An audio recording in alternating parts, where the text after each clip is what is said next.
Not only can we save the environment, not only can we improve our economy, we can create jobs and innovation and opportunity. What's preventing us from doing it is not the lack of technology or good plans or good ideas. What's preventing us from doing it is a lack of political will and an inability to bring people together around a new agenda for a new America. People look at our education system and they say to themselves, why is it at a time when we know that the economy is changing, we've got a global economy in which our young people are going to need an education now more than ever. And yet we see our math scores and science scores declining. We've got schools all through Texas, all through Illinois, all through California, where the rats outnumber computers, where teachers are underpaid, students are uninspired. And we know what to do. If we put money into early childhood education, we could prepare every child for school. We can pay our teachers more and give them more flexibility in the classroom. And if we do that, teachers want to be accountable. They want high standards for their kids, but they've got to be given the resources to accomplish that.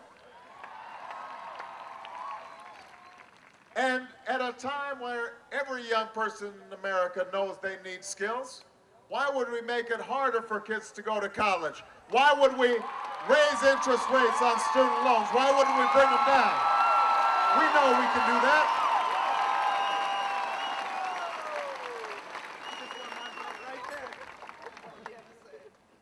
And most of all, people around the country are asking themselves why we were still in a war that should have never been authorized and should have never been waged.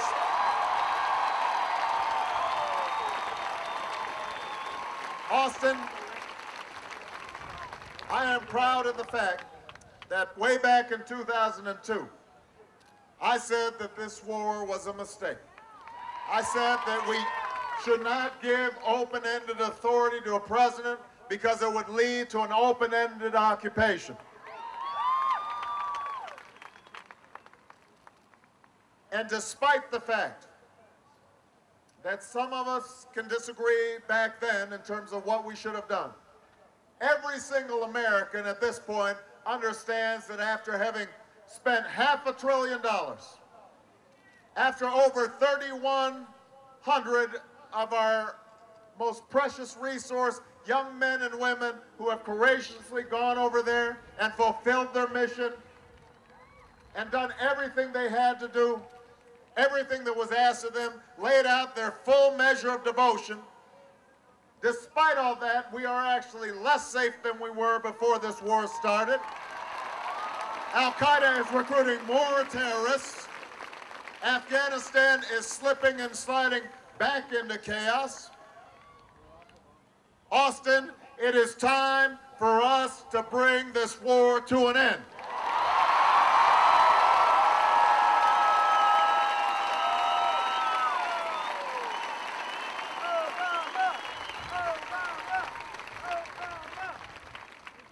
And we know the steps that can be taken. I've put in a bill that says that we can begin a phased withdrawal, a responsible withdrawal, one that lays out benchmarks for the Iraqi government to meet, that recognizes that we can't succeed if we put our young people in the midst of a sectarian civil war,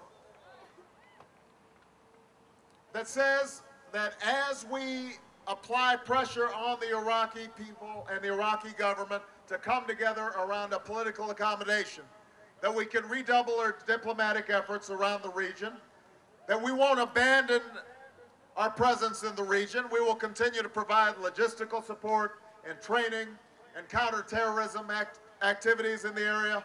But what we can't do is simply continue on the course that we're on, because it is leading to more death and more chaos and more destruction, and anybody who denies that is not looking at the facts on the ground.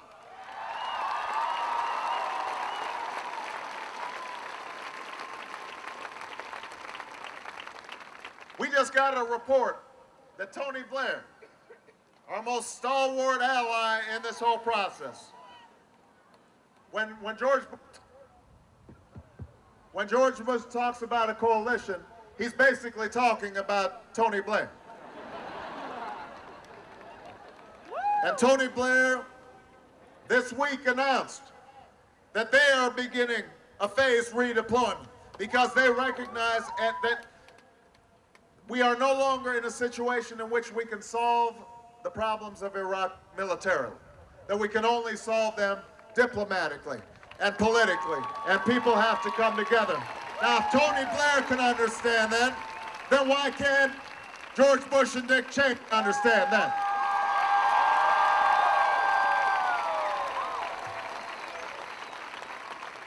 In fact, Dick Cheney said, well, this is all part of the plan. It was a good thing that Tony Blair was withdrawing, even as the administration is preparing to put 20,000 more of our young men and women in. Now, keep in mind, this is the same guy that said we would be greeted as liberators, the same guy that said we were in the last throes. I'm sure he forecast some today. When Dick Cheney says it's a good thing, you know that you probably got some big problems.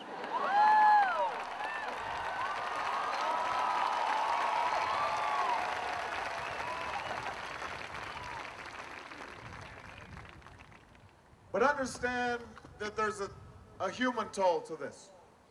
I've been traveling across the country for the last couple of weeks, and in the last week alone, I have had 3 mothers come up to me on the campaign trail and begin to weep because their children are about to be deployed.